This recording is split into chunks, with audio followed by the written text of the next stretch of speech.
നമസ്കാരം. ഭാരതത്തിൽ ക്ഷേത്രങ്ങളുടെ വലിയൊരു ശൃംഖല തന്നെ ഉണ്ട്. നമുക്കറിയാം, ഭാരതം എന്ന് പറയുന്നത് പവിത്രമായ ഒരു സംസ്കാരത്തിൻ്റെയും പാരമ്പര്യത്തിൻ്റെയും ഒക്കെ വലിയ ആചാരാനുഷ്ഠാനങ്ങളുടെയൊക്കെ വലിയ തലത്തിലുള്ള ഒരു രാഷ്ട്രമാണ്. അനേകം സംസ്കാരങ്ങളുടെയും അനേക തരത്തിലുള്ള ആചാരാനുഷ്ഠാനങ്ങളുടെയും ഒക്കെ വലിയൊരു വിളഭൂമിയാണ് ഭാരതമണ്ണ്. ഭാരതത്തിൽ അങ്ങോളം ഇങ്ങോളം സഞ്ചരിച്ചാൽ അനേകായിരം മഹാക്ഷേത്രങ്ങളും ഒട്ടേറെ ഐതിഹ്യങ്ങളും ഒക്കെ നമുക്ക് കാണാൻ കഴിയും. മനുഷ്യനും ഈശ്വരനും ഒന്നാണ് എന്ന മഹത്തായ തത്വത്തെ ലോകത്തിന് വെളിവാക്കി കൊടുക്കുന്ന ഏറ്റവും സുപ്രധാനമായ സംസ്കാരവും ഭാരതീയ സംസ്കാരമാണ്. സനാതന ധർമ്മ സിദ്ധാന്തത്തിന്റെ ഏറ്റവും വലിയ കാതൽ എന്ന് പറയുന്നത് ഈശ്വരനും മനുഷ്യനും രണ്ടല്ല ഒന്നാണ് എന്ന അദ്വൈത സിദ്ധാന്തമാണ്. ശങ്കരാചാര്യ സ്വാമികൾ അദ്വൈത സിദ്ധാന്തത്തെ വളരെ ശക്തമായി, അതിനെ പ്രയോക്താവെന്ന രീതിയിൽ ഏറ്റവും ശക്തമായി പ്രചരിപ്പിച്ചിട്ടുണ്ട്. ഒരു ക്ഷേത്രം എങ്ങനെയാണ് മനുഷ്യ ശരീരവുമായി ബന്ധപ്പെട്ടിരിക്കുന്നത്, മനുഷ്യ ജീവിതവുമായി എങ്ങനെ ബന്ധപ്പെട്ടിരിക്കുന്നു, ഇതിനെക്കുറിച്ചൊക്കെ ഏറെ ശാസ്ത്രീയമായ കാഴ്ചപ്പാടുകൾ ഭാരതത്തിലുണ്ട്. കേരളത്തിലെ ഒരു ക്ഷേത്രം, ആ ക്ഷേത്രത്തിലെ മനുഷ്യ ശരീരവുമായി ബന്ധിപ്പിക്കുന്ന ഒരു ഗ്രന്ഥം തന്നെ പുറത്ത് ഇറക്കിക്കൊണ്ട് ആ ക്ഷേത്രത്തിൽ നിലനിൽക്കുന്ന ഒരു മഹാലിംഗത്തിന്റെ, ശിവലിംഗത്തിന്റെ ഒരു രൂപവും അതിനുള്ളിലുള്ള കാര്യങ്ങളുമെല്ലാം വളരെ വിസ്തരിച്ച് പറയുക എന്ന ഉദ്ദേശത്തോടെയാണ് ഈ വീഡിയോ ചെയ്യുന്നത്. ഇത് സംബന്ധിച്ച് ചില ഷോർട്ട് വീഡിയോകൾ ചെയ്തിട്ടുണ്ട്. മാനവീയം, ജനങ്ങൾക്ക് പ്രയോജനപ്രദമായ കാര്യങ്ങൾ എല്ലാ മേഖലയിലുമുള്ളത് നമ്മുടെ സമൂഹത്തിൽ എത്തിക്കുക എന്നുള്ളതാണ് ഞങ്ങളുടെ ലക്ഷ്യം. ഒരു മനുഷ്യന് ജാതി മത വർണ്ണ വർഗ ദേശ ഭാഷാ ഭേദമന്യേ ലോകമെമ്പാടുമുള്ള ജനതയ്ക്ക് സ്വീകരിക്കാൻ കഴിയുന്ന വലിയ മഹത്തായ ഒരു തത്വത്തെയാണ് മഹേശ്വരാനന്ദ സരസ്വതി എന്ന് പറയുന്ന സ്വാമി തിരുവടികൾ തിരുവനന്തപുരം ജില്ലയിലെ നെയ്യാറ്റിങ്കരയ്ക്കടുത്ത് ചെങ്കൽ എന്ന മഹാക്ഷേത്രത്തിലെ ശിവപാർവതി ക്ഷേത്രത്തിലെ ഒരു ആരാധനാ സംവിധാനത്തെയും അവിടുത്തെ മഹാശിവലിംഗത്തിന്റെയും ഒക്കെ വിശേഷങ്ങളാണ് ഈ ഒരു വീഡിയോയിലൂടെ നിങ്ങളുമായി പങ്കുവയ്ക്കുന്നത്. ശിവം എന്നൊരു പുസ്തകം തന്നെ പ്രസിദ്ധീകരിച്ചുകൊണ്ട് സ്വാമി തിരുവടികൾ ആ മനുഷ്യ ജീവിതത്തില് ശിവലിംഗവുമായി അതിനെ ബന്ധിപ്പിക്കുകയാണ്. ശിവലിംഗത്തിന് 8 അറകളായി, 8 നിലകളായി ശിവലിംഗത്തെ രൂപകൽപ്പന ചെയ്തുകൊണ്ട് അതിലെ ഓരോ ഇതിലും മനുഷ്യന്റെ ജീവിതവുമായി അതിനെ ബന്ധിപ്പിക്കുക. നമുക്കറിയാം, മനുഷ്യന്റെ ശരീരത്തിലെ ഘടനയെക്കുറിച്ച് പഠിപ്പിക്കുമ്പോൾ നമുക്ക് വൈക്കത്തമ്പലത്തിന്റെ തന്നെ ഒരു പാട്ട് നമുക്ക് കേട്ടിട്ടുണ്ട്, പടിയാറൻ കടന്നവിടെ ചെല്ലുമ്പോൾ ശിവനെ കാണാനും ശിവശംഭു. അപ്പോൾ മനുഷ്യ ശരീരത്തിലെ 6 തലങ്ങളെ പ്രതിനിധാനം ചെയ്യുന്ന രീതിയിലാണ് ചെങ്കൽ ക്ഷേത്രത്തിലെ ആ മഹാലിംഗം സ്ഥാപിച്ചിരിക്കുന്നത്. ഏറ്റവും അടിയിലായിട്ടുള്ളത് പൃഥ്വിചക്ര എന്ന് പറയുന്ന ഒരു ഭാഗമാണ്. പൃഥ്വിചക്ര എന്ന് പറഞ്ഞാൽ ഭൂമിയെയാണ് അത് പ്രതിനിധാനം ചെയ്യുന്നത്. ആ ഭൂമി ചക്രം കഴിഞ്ഞിട്ട് പിന്നീടുള്ള 6 ചക്രങ്ങളും അതിന്റെ ഏറ്റവും മുകളിലായി സഹസ്രാരവും എന്ന രീതിയിലാണ് രൂപകൽപ്പന ചെയ്തത്. ശിവം എന്നൊരു പുസ്തകത്തില് സ്വാമി തിരുവടികൾ വളരെ വിശദമായി ഇത് പ്രതിപാദിക്കുന്നു. ഞാൻ ആ പുസ്തകത്തിന്റെ തന്നെ പല ഭാഗങ്ങളും നിങ്ങളുമായി പങ്കുവയ്ക്കാൻ ആഗ്രഹിക്കുകയാണ്. നിശ്ചയമായി നമ്മുടെ ജീവിതത്തിൽ ഏറെ ഗുണം ചെയ്യുന്ന ഒന്നാണ് എന്ന് തോന്നിയത് കൊണ്ടാണ് ഈ ഒരു വീഡിയോ നിങ്ങളുമായി ചെയ്യുന്നത്. ശിവം എന്ന് പറയുന്നത് ഈ ഒരു പുസ്തകമാണ്. ഈ ഒരു പുസ്തകത്തില് എങ്ങനെയാണ് മനുഷ്യ ജീവിതവുമായി ശിവലിംഗത്തെ അദ്ദേഹം ബന്ധിപ്പിക്കുന്നത്.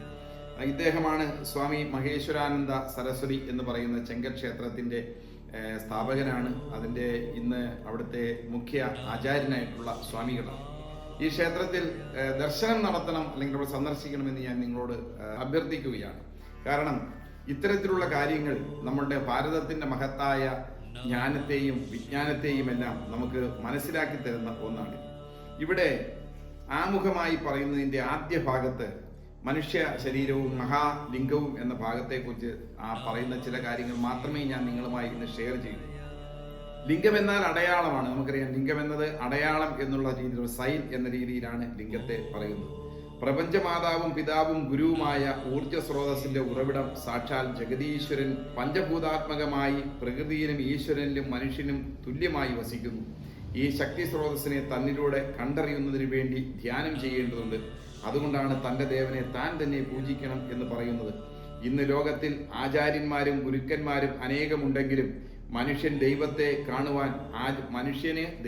കാണുവാൻ ആചാര്യന്മാർ സമ്മതിക്കുന്നില്ല എന്നാണ് സ്വാമി മഹേശ്വരാനന്ദ സ്വാമികളുടെ അഭിപ്രായം. അതിന് അദ്ദേഹം പറയാനുള്ള കാരണം, മനുഷ്യൻ തന്നെ സ്വയം ധ്യാനത്തിലൂടെ അവനവന്റെ ഈശ്വരനെ കണ്ടെത്തുക എന്നുള്ള മഹത്തായ തത്വത്തെ മുൻനിർത്തിക്കൊണ്ടാണ്. ആരെയും വിമർശിക്കുക എന്ന ഉദ്ദേശത്തോടെയല്ല സ്വാമി ഇവിടെ ഇത് പറയുന്നത്. അപ്പൊ അദ്ദേഹം പറഞ്ഞു വരുന്നത്, ഇന്ന് ലോകത്തിൽ ആചാര്യന്മാരും ഗുരുക്കന്മാരും അനേകമുണ്ടെങ്കിലും മനുഷ്യനെ ദൈവത്തെ കാണുവാൻ ആചാര്യന്മാർ സമ്മതിക്കുന്നില്ല. മനുഷ്യൻ ദൈവത്തെ കാണുന്നത് കുരുടൻ ആനയെ കണ്ടതുപോലെയാണ്. മുഖ്യധാരയിലെ മൂലാധാരത്തിലെ കുണ്ടലിനി ശക്തി ഉണർത്തി സ്വാധിഷ്ഠാനം, മണിപൂരകം, അനാഹത്, വിശുദ്ധി, ആജ്ഞ എന്നീ ചക്രങ്ങൾ കടന്ന് സഹസ്രാര പത്മത്തിലെത്തുന്നു. അങ്ങനെ സഹസ്രാര പത്മത്തിലെത്തുമ്പോഴാണ് യഥാർത്ഥമായ ജ്ഞാനം അല്ലെങ്കിൽ ശിവനിലേക്ക് എത്തുക, അല്ലെങ്കിൽ നമ്മൾ മോക്ഷത്തിലേക്ക് എത്തുക എന്നാണ് നമ്മുടെ വിശ്വാസം. ഇത് ശാസ്ത്രീയമാണ്. ഇതൊരു അന്ധവിശ്വാസ ജടിലമോ അല്ലെങ്കിൽ മതാധിഷ്ഠിതമായിട്ടുള്ളതല്ല. മനുഷ്യ ശരീരത്തെ അതുമായി ബന്ധിപ്പിച്ച് കൃത്യമായ ശാസ്ത്രീയതയുടെ അടിസ്ഥാനത്തിൽ തന്നെയാണ് ഈ കാര്യങ്ങൾ പറയും. ഇത് ധ്യാനം, അതുപോലെ തന്നെ നമുക്കറിയാം നമ്മുടെ മെഡിറ്റേഷൻ, ധ്യാനം എന്ന് പറയുന്ന ആ പ്രക്രിയ തന്നെ ഇതുമായി ബന്ധപ്പെട്ട് തന്നെ നിൽക്കുന്നതാണ്. യോഗയും ഒക്കെ ഇതുമായി ബന്ധപ്പെട്ട് തന്നെ നിൽക്കുന്ന കാര്യങ്ങളാണ്. ഇവിടെ സ്വാമികൾ പറയുന്നത്, തന്നിലിരിക്കുന്ന ഈശ്വരനെ തനിക്ക് തന്നെ കാണുവാൻ സാധിക്കുന്നത് സഹസ്രാര പത്മത്തിലേക്ക് ഇത് ഉയർന്നു വരുമ്പോഴാണ്. അപ്പൊ കുണ്ടലിനി ശക്തിയെ സഹസ്രാര പത്മത്തിൽ എത്തുമ്പോഴാണ് നമ്മൾ തിരിച്ചറിവ് ഉണ്ടാകുന്നത്, നമ്മുടെ ജ്ഞാനം ഉണ്ടാകുക എന്നിവിടെ പറയുന്നു. ഈ തത്വത്തിലൂടെ മനുഷ്യനെ ഈശ്വരന്റെ അനുഭൂതി കണ്ടറിയുന്നതിനും പ്രവർത്തിച്ച് സാക്ഷാത്കാരം നേടിയെടുക്കുന്നതിനു വേണ്ടി മഹേശ്വരം ശ്രീ ശിവപാർവതി ക്ഷേത്രാങ്കണത്തിൽ 8 നിലകളോടുകൂടിയ മഹാലിംഗം സ്ഥാപിച്ചിരിക്കുന്നു. മഹാലിംഗത്തെ കുറിച്ച് കഴിഞ്ഞ ദിവസം ഞാനൊരു ഷോട്ട് ചെയ്തിരുന്നു. ഇന്ന് മഹാലിംഗത്തിന്റെ ഓരോ അറയിലുമുള്ള പ്രത്യേകതകൾ, അത് മനുഷ്യ ശരീരവുമായി എങ്ങനെ ബന്ധപ്പെട്ടിരിക്കുന്നു എന്നതിനെ കുറിച്ചാണ് പ്രതിപാദിക്കുന്നത്. മനുഷ്യ ശരീരം 96 അങ്കുലം 8 ചാൻ, 12 നിര, 206 എല്ലുകൾ, 70,000 ഞരമ്പുകൾ, മനുഷ്യ ശരീരത്തിന്റെ മധ്യഭാഗം മൂലാധാരം, നട്ടെല്ലിനടുത്തുകൂടെയുള്ള വഴിയിൽ 6 ആധാരങ്ങൾ, ഇട, പിങ്കള എന്നീ നാഡികളും, മനുഷ്യ ശരീരത്തിൽ 5 ലിറ്റർ രക്തം, മനുഷ്യ ശരീരത്തിലെ രോമങ്ങൾ 4,56,00,000. ജീവന്റെ ഇരിപ്പിടമാണ് വിഷകല എന്നതറിഞ്ഞ് പഞ്ചാക്ഷരി ജപത്തിലൂടെ 6 ആധാരങ്ങളെയും കടന്ന് പരമപദത്തിൽ എത്തുമ്പോൾ അവൻ ശിവനായി തീരുന്നു. ആ ശിവശക്തി സ്വരൂപമാണ് ലിംഗം. അപ്പം 6 ഈ തലങ്ങളും കടന്ന് സഹസ്രാര പത്മത്തിൽ എത്തുമ്പോൾ ശിവനെ കാണാകുന്നു.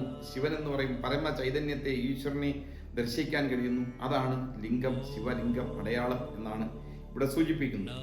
ചക്രങ്ങളെ കുറിച്ചുള്ള സംസാരം ആധുനിക ശൈലിയായി മാറിയിരിക്കുകയാണ്.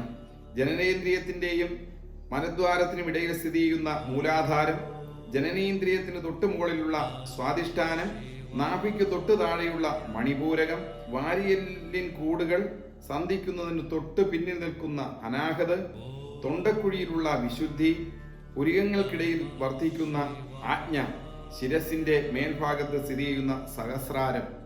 അങ്ങനെ ഈ 6 ചക്രങ്ങളും കടന്ന് 7ാമത് സഹസ്രാര പത്മത്തിലേക്ക് എത്തുന്ന ആ ഒരു സ്ഥിതിവിശേഷമാണ് ഈ ചെങ്കൽ ക്ഷേത്രത്തിലെ ഈ വലിയ മഹാലിംഗത്തിലൂടെ അവിടെ സ്ഥാപിച്ചിട്ടുള്ളത്. അപ്പോൾ ഒരു മനുഷ്യന്റെ ശരീരവുമായിട്ട്, ക്ഷേത്രങ്ങളുടെ സ്ഥിതിയും നിങ്ങൾക്കറിയാം. ക്ഷേത്രങ്ങൾ എന്ന് പറയുന്നത് മനുഷ്യ ശരീരമായിട്ടാണ് രൂപകൽപ്പന ചെയ്തിരിക്കുന്നത്. ഭാരതത്തിന്റെ എല്ലാ സിദ്ധാന്തങ്ങളും അടിസ്ഥാനം ആദ്യം സൂചിപ്പിച്ചതുപോലെ മനുഷ്യനും ദൈവവും രണ്ടല്ല, ഒന്ന് തന്നെയാണ് എന്ന വിശ്വാസം തന്നെയാണ്. അതുകൊണ്ടാണ് അഹം ബ്രഹ്മാസ്മി എന്നും തത്വമസി എന്നും ഒക്കെയുള്ള മഹാവേദവാക്യങ്ങൾ ഉണ്ടായിട്ടുള്ളത്. അപ്പൊ അത് തന്നെ അതിനെ ഒരു പ്രതീകാത്മകമായ രീതിയിൽ ക്ഷേത്രത്തിൽ കാണിച്ചിരിക്കുകയാണ് ചെങ്കൽ ക്ഷേത്രത്തിലെ പ്രത്യേകത. അപ്പൊ നമ്മളവിടെ ദർശിക്കുകയും അത് മനസ്സിലാക്കുകയും കാണുകയും ഒക്കെ ചെയ്യുമ്പോൾ നമുക്കൊരു പുതിയ അനുഭൂതി, പുതിയൊരു ഇത് തീർച്ചയായും ഉണ്ടാകും എന്ന കാര്യത്തിൽ സംശയമില്ല.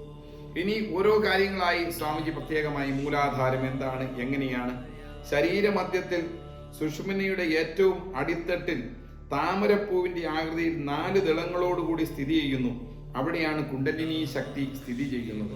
അപ്പൊ ഇത് കൃത്യമായി ആ 4 ദളങ്ങളോടുകൂടി സ്ഥിതി ചെയ്യുന്നതെല്ലാം ഈ ആദ്യത്തെ പൃഥ്വിചക്ര കഴിഞ്ഞ് ഈ മഹാലിംഗത്തിന്റെ ഏറ്റവും അടിയിലായിട്ടുള്ള പൃഥ്വി ചക്രം കഴിഞ്ഞാൽ അടുത്ത മൂലാധാര ചക്രത്തിൽ അത് കൃത്യമായി അവിടെ പ്രതീകാത്മകമായി ചെയ്തു വെച്ചിരിക്കുകയാണ്.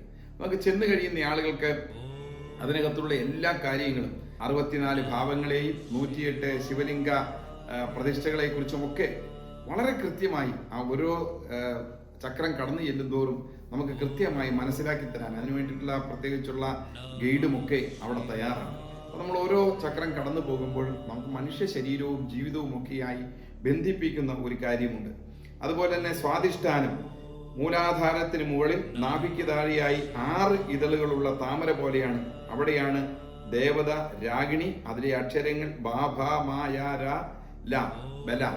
ഇങ്ങനെ ഓരോന്നിൻ്റെയും കൃത്യമായ ശാസ്ത്രീയമായ രീതിയിലുള്ള കാര്യങ്ങളാണ് ഇവിടെ പറഞ്ഞിട്ടുള്ളത്. തീർച്ചയായും ഇതൊക്കെ നമ്മൾ കാണുകയും മനസ്സിലാക്കുകയും ഒക്കെ ചെയ്യണമെന്ന് തന്നെയാണ് മാനവീയം ആഗ്രഹിക്കുന്നത്. അതുകൊണ്ടാണ് വളരെ വിശദമായി ഇക്കാര്യം നിങ്ങളുമായി പങ്കുവയ്ക്കുന്നത്. അടുത്തതായി മണിപൂരകമാണ് നാഭീചക്രം. 10 ദളങ്ങളുള്ള താമര പോലെ ഉദയസൂര്യന്റെ വർണ്ണത്തിലുള്ള ത്രികോണമാണിതിന്. ത്രികോണത്തിന്റെ ബാഹ്യഭാഗം 3 സ്വസ്തികം തഥ ധ ന പ പ ദഫ. ഈ 3 ചക്രങ്ങളിൽ ഓരോന്നിനെ കുറിച്ചും വളരെ കൃത്യമായി ഇവിടെ സ്വാമിജി പുസ്തകത്തിലും പ്രത്യേകമായി പരാമർശിക്കുന്നുണ്ട്. അടുത്തത് അനാഗതാണ്. ഹൃദയകമലം എന്ന് പറയുന്ന ആ ഭാഗത്തെക്കുറിച്ച്, ആ ഒരു ചക്രത്തെക്കുറിച്ചും വിശദമായി തന്നെ പറയുന്നുണ്ട്. കടും ചുവപ്പ് നിറമുള്ള താമര പോലെ 12 ദളങ്ങളോടുകൂടിയ പത്മമാണിത്. അത് വായുവിന്റെ ഇരിപ്പിടമാണ്. ദേവത കാഗിനിയുടെ സ്ഥാനമാണിതിന്റെ. അങ്ങനെ ഓരോ അതിന്റെ ശാസ്ത്രീയമായ കാര്യങ്ങൾ, അതിന്റെ ദേവതയുടെ സങ്കല്പം, അതിന്റെ അക്ഷരങ്ങളെക്കുറിച്ച് എല്ലാം വിശദമായി തന്നെ നമുക്ക് അവിടെ ചെന്ന് കഴിഞ്ഞാൽ അത് മനസ്സിലാക്കി തരുന്നു. അപ്പോൾ ഓരോ ചക്രങ്ങളിലും നമ്മൾ ഈ മഹാലിംഗത്തിനകത്ത് ഓരോ ഏറ്റവും അടിയിൽ പൃഥ്വിചക്രം മുതൽ പിന്നെ മൂലാധാരം മുതൽ അങ്ങോട്ട് നമ്മൾ മേലോട്ട് പോയി ചെന്ന് നമ്മുടെ ആജ്ഞാചക്രവും കടന്ന് സഹസ്രാരപത്മം എന്ന് പറയുന്ന സ്ഥലത്തെത്തുമ്പോഴാണ് കൈലാസത്തിൽ ശിവനും പാർവതിയും ഇരിക്കുന്ന ആ രൂപം നമുക്ക് ദർശിക്കാൻ കഴിയും. വിശുദ്ധി ചക്രത്തെക്കുറിച്ചും 16 ദളങ്ങളോടുകൂടിയ വെളുത്ത താമര പോലെ ഇരിക്കുന്ന വിശുദ്ധി ചക്രം, അതുപോലെ തന്നെ ആജ്ഞാചക്രം പുരികങ്ങൾക്ക് മധ്യത്തിൽ സ്ഥിതി ചെയ്യുന്ന ഇതിനെ പരമ കലയെന്നും വിശേഷിപ്പിക്കും. തന്ത്രത്തിൽ അഭിരുചിയുള്ളവരും സാധനയിലൂടെ സിദ്ധന്മാരായി തീരുന്നവരും ഇതിനെ വിളിക്കുന്നത് മുക്തി ത്രിവേണി എന്നാണ്. അപ്പൊ അങ്ങനെ ആജ്ഞാചക്രവും കടന്നതിന് ശേഷമാണ് നമ്മൾ സഹസ്രാര പത്മത്തിലേക്ക് എത്തിച്ചേരുന്നത്. അപ്പൊ ഈ മുഴുവൻ തത്വങ്ങളും മനുഷ്യ ശരീരത്തിന്റെ മുഴുവൻ ചക്രങ്ങൾ 6 ചക്രങ്ങളെയും അതിനുശേഷം അവസാനമായി വരുന്ന സഹസ്രാര പത്മത്തെയും വളരെ കൃത്യമായി നമുക്ക് ബോധ്യപ്പെടുത്തി തരികയാണ്, ചിത്രങ്ങൾ സഹിതം കാണിച്ചിരുന്നത്. അപ്പോൾ ഓരോ ചക്രങ്ങളിൽ എത്തിച്ചേരുമ്പോഴും അവിടെ ഈ 64 ഭാവങ്ങളെക്കുറിച്ചും 108 ശിവ പ്രതിഷ്ഠകളെ കുറിച്ചുമൊക്കെ കൃത്യമായി ഏതെല്ലാമാണ് എന്ന് അവിടെ കൊത്തിവെച്ചിരിക്കുന്നു. രൂപങ്ങളുണ്ട്. ഇവയെല്ലാം തീർച്ചയായും നമ്മുടെ ഭാരതീയ ആചാര അനുഷ്ഠാനങ്ങളുടെയും സങ്കല്പങ്ങളുടെയും അതിനെ മനുഷ്യ ശരീരവും ശാസ്ത്രവുമായി ബന്ധിപ്പിക്കുകയും ഒക്കെ ചെയ്യുന്ന വളരെയധികം ശാസ്ത്രീയ അടിത്തറയുള്ള മനുഷ്യനെ റിലേറ്റ് ചെയ്യാൻ കഴിയുന്ന ഒരുപാട് കാര്യങ്ങൾ ഇവിടെ നമുക്ക് ദർശിക്കാൻ കഴിയും. ഈ ക്ഷേത്രത്തിന് തന്നെ ഒട്ടേറെ പ്രത്യേകതകളുണ്ട്.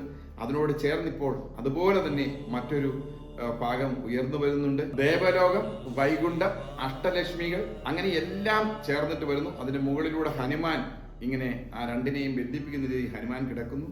അപ്പൊ ഇതെല്ലാം പുതുതായിട്ട് രൂപീകരിക്കുകയാണ്, ഉണ്ടാക്കിക്കൊണ്ടിരിക്കുകയാണ്, അതിന്റെ നിർമ്മാണം നടന്നുകൊണ്ടിരിക്കുകയാണ്. കേരളത്തിലെ അപൂർവമായ ഒരു ക്ഷേത്രങ്ങളിൽ ഒന്നാണ് ഈ ചെങ്കൽ ക്ഷേത്രം എന്ന് പറയാതിരിക്കാൻ കഴിയില്ല. മനുഷ്യന് അതോടെ ജാതിയോ മതമോ വർണ്ണമോ വർഗമോ ഒന്നുമില്ല. എല്ലാവർക്കും ചെല്ലുവാനും ദർശിക്കുവാനും കാണുവാനും മനസ്സിലാക്കാനും അനുഭവിക്കാനും ഒക്കെ കഴിയുന്ന ഒരുപാട് കാര്യങ്ങൾ ഇവിടെയുണ്ട്. ഇതിനകത്ത് ഒട്ടേറെ കാര്യങ്ങൾ ശാസ്ത്രീയമായി പറയുന്നുണ്ട്. 66 തത്വങ്ങളെക്കുറിച്ച്, അതുപോലെ ഓരോ കാര്യങ്ങളും ഈ പുസ്തകത്തിലും പ്രാണവായുവിന്റെ ഉദയം, അങ്ങനെ ഓരോ അധ്യായങ്ങളായി ഈ ശിവം എന്ന് പറയുന്ന പുസ്തകം തന്നെ വളരെ ആധികാരികമായി ആ ക്ഷേത്രവും ക്ഷേത്ര സങ്കല്പവും മനുഷ്യ ജീവിതവും അതിൻ്റെ ശാസ്ത്രീയമായ കാര്യങ്ങളുമെല്ലാം വിശദമായി അവിടെ അനുഭവവേദ്യമാകുന്നു. പുസ്തകങ്ങളിലൂടെ ആത്മമന്ത്ര ധ്യാനത്തിന്റെ പൊരുള്, അങ്ങനെ ഓരോ അധ്യായങ്ങളിലും ഓരോന്നിങ്ങനെ വിശദീകരിച്ച് നമുക്ക് തന്നിട്ടുണ്ട്. അതുപോലെ ഈ അധ്യായത്തിന്റെ അവസാനമായിട്ട് ഇത് ചേർത്തിരിക്കുന്ന ചില ഭാഗങ്ങളും വളരെ പ്രസക്തമാണ്. യോഗവിദ്യയുടെ 9-ാം അധ്യായത്തിൽ യോഗവിദ്യയെക്കുറിച്ച് വിശദമായി പറയുന്നു. മനുഷ്യനെ ധ്യാനത്തിലൂടെയും യോഗയിലൂടെയും ഒക്കെ ലഭിക്കുന്ന നേട്ടം എന്താണ്, ഒരു മനുഷ്യ ജീവിതത്തിൽ നിശ്ചയമായി നാം അതിനെ അനുഷ്ഠിക്കേണ്ടതാണ്, അതിന്റെ പ്രാധാന്യത്തെക്കുറിച്ച് പറയുന്നു. 10-ാമത് അധ്യായത്തിലായി ഭാരതത്തിലെ 108 ശിവലിംഗങ്ങളും ശിവഭഗവാന്റെ 64 മൂർത്തിഭാവങ്ങളെക്കുറിച്ചും വ്യക്തമായി അത് എഴുതിയിട്ടുണ്ട്. ഇത് നമുക്ക് വായിച്ച് മനസ്സിലാക്കാനും അത് ഭാരതത്തിലെ 108 ശിവക്ഷേത്രങ്ങളെയും ശിവലിംഗങ്ങളെക്കുറിച്ചും ശിവഭഗവാന്റെ 64 ഭാവങ്ങളെക്കുറിച്ചും അതുപോലെ തന്നെ അഷ്ടൈശ്വര്യ ലക്ഷ്മി അതാരൊക്കെയാണ് എന്തൊക്കെയാണ് എന്നതിനെക്കുറിച്ച് അവസാന ഭാഗത്തായി പ്രതിപാദിക്കുന്നു. അങ്ങനെ എല്ലാ അർത്ഥത്തിലും ഒരു മനുഷ്യന്റെ ജീവിതത്തില് ഈശ്വരനുമായുള്ള സങ്കല്പത്തിൽ, പ്രത്യേകിച്ച് മഹാലിംഗം ശിവലിംഗവുമായി അതിനെ ബന്ധിപ്പിച്ചുകൊണ്ട് മനുഷ്യ ജീവിതവും മനുഷ്യ ജീവിതത്തിന്റെ പ്രത്യേകതകളും അതിൻ്റെ ആത്മീയവും ആധ്യാത്മികവും ഭൗതികവും ഒക്കെയായ വിഷയങ്ങളെ പരസ്പരം ബന്ധിപ്പിക്കുന്ന വളരെ മനോഹരമായ ഒരു ക്ഷേത്രമാണ് ഈ ക്ഷേത്രം. അവിടെ തന്നെയാണ് 32 ഭാവങ്ങളിലുള്ള ഗണപതി ഭഗവാന്റെ പ്രതിഷ്ഠ. അതും അപൂർവമാണ്. കേരളത്തിൽ മറ്റ് ക്ഷേത്രങ്ങളിൽ അങ്ങനെ ഉള്ളതായിട്ട് അറിവില്ല. 32 ഭാവങ്ങളിൽ. നമുക്കറിയാം കേരളത്തിൽ ഒട്ടേറെ മഹാഗണപതി ക്ഷേത്രങ്ങളുണ്ട്. പഴവങ്ങാടി ഗണപതി ക്ഷേത്രം, മള്ളിയൂർ മഹാഗണപതി ക്ഷേത്രം, അങ്ങനെ പല ഗണപതി ക്ഷേത്രങ്ങളും കേരളത്തിലുണ്ട്. പക്ഷേ ഈ 32 ഭാവങ്ങളിലുള്ള ഗണപതി പ്രതിഷ്ഠയുള്ള ക്ഷേത്രമുള്ളതായി അറിവില്ല. ഈ ക്ഷേത്രത്തില് അത് നമുക്കറിയാം, ഭാരതത്തിലെ ഏറ്റവും പ്രധാനപ്പെട്ട 12 ജ്യോതിർലിംഗങ്ങളുണ്ട്. ആ ജ്യോതിർലിംഗങ്ങളുടെ മോഡലും അതുപോലെ തന്നെ ഈ ക്ഷേത്രത്തിൽ പ്രദർശിപ്പിച്ചിട്ടുണ്ട്. അപ്പൊ അതും ഒരു പ്രത്യേകമായ കാര്യങ്ങളാണ്. എല്ലാ അർത്ഥത്തിലും തിരുവനന്തപുരം ജില്ലയിലെ നെയ്യാറ്റിൻകരയ്ക്കടുത്തുള്ള ഈ ചെങ്കൽ എന്ന് പറയുന്ന പ്രദേശത്ത് സ്ഥിതി ചെയ്യുന്ന ചെങ്കൽ ശ്രീ ശിവ പാർവതി ക്ഷേത്രം എല്ലാ രീതിയിലും എല്ലാ വിഭാഗത്തിലും പെട്ട ആളുകൾ നിശ്ചയമായും ദർശനം നടത്തേണ്ടത്. ആ ദർശനത്തിലൂടെ നമുക്ക് അനുഭൂതി ലഭിക്കും എന്ന കാര്യത്തിൽ തർക്കമില്ല. ഇതൊരു ആധ്യാത്മിക തലത്തിലുള്ള രീതിയിലല്ല ഈ കാര്യങ്ങൾ പറയുന്നത്. ആധ്യാത്മികതയും ശാസ്ത്രത്തെയും ഭൗതികതയും എല്ലാം ഒന്നു ചേർന്ന് മനുഷ്യന്റെ ജീവിതത്തിന് അനിവാര്യമായ കാര്യം എന്ന രീതിയിലാണ് മാനവീയം ഇത് അവതരിപ്പിക്കുന്നത്. ഈ കാര്യങ്ങൾ നേരിട്ട് മനസ്സിലാക്കുവാനും കാണുവാനും അതിലൂടെ അനുഭൂതി നേടുവാനും അനുഗ്രഹം ഉണ്ടാകുവാനും ഒക്കെ എല്ലാവർക്കും കഴിയട്ടെ എന്ന് ആത്മാർത്ഥമായി പ്രാർത്ഥിച്ചുകൊണ്ട് നിർത്തുന്നു. നന്ദി, നമസ്കാരം.